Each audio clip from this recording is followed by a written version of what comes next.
These are beautiful silks from China, and back in the days of Marco Polo, it took a 2-year round trip to get things like these to Western Europe, along what was known as the Silk Road. Now, of course, it's much faster, and it's getting quicker and easier still, thanks to the new Silk Road, or as it's called in Beijing, the Belt and Road Initiative.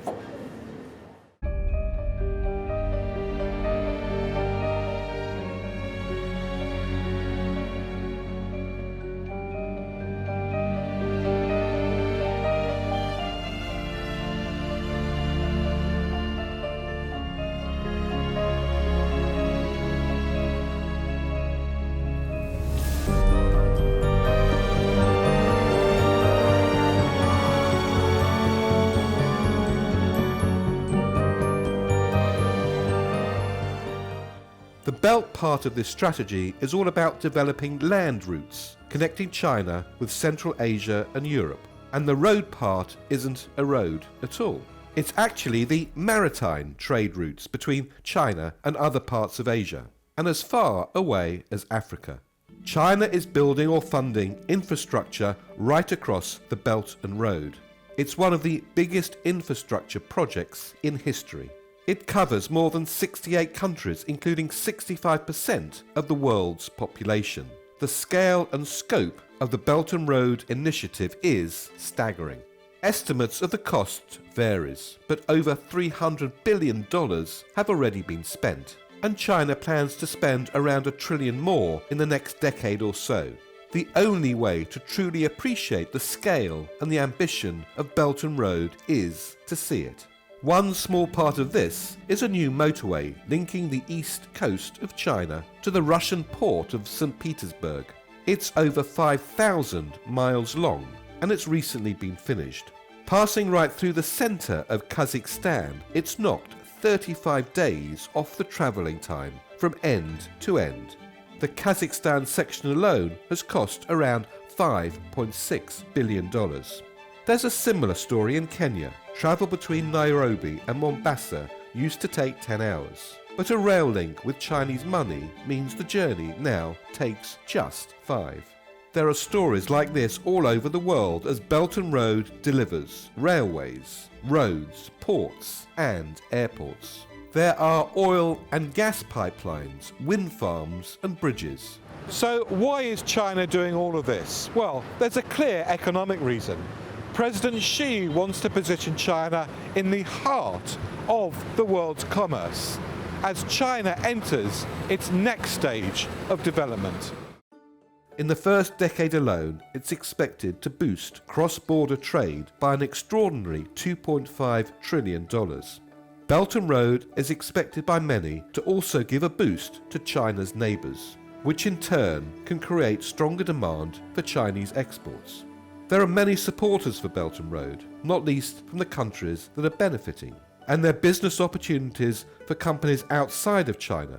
These new airports need designing, and they also need new planes. New buildings need lifts. A new transport system needs trains.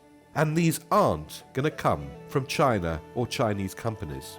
But there are also people who question China's motives. After all, there's no such thing as a free lunch. The timing of Belt and Road is what's raising many concerns. It comes as China increasingly flexes its military muscle and ramping up its claims in the South China Sea. And it comes at a time when the US seems to be pulling back from its leading global role on issues like free trade and climate change. China's no stranger to wall building. But at a time when the US is putting up barriers to trade, China is looking to push outward. So is China seeking to become the world's new superpower? A lot of people fear that's the case. Belt and Road is a way of exporting not just Chinese goods, but also Chinese influence, soft power to the world. Just look at El Salvador. It's a tiny dot on the map, but an important one. Its government used to have diplomatic relations with Taiwan, but has just switched allegiances to Beijing. The extraordinary opportunities offered by Belt and Road were arguably too good to resist.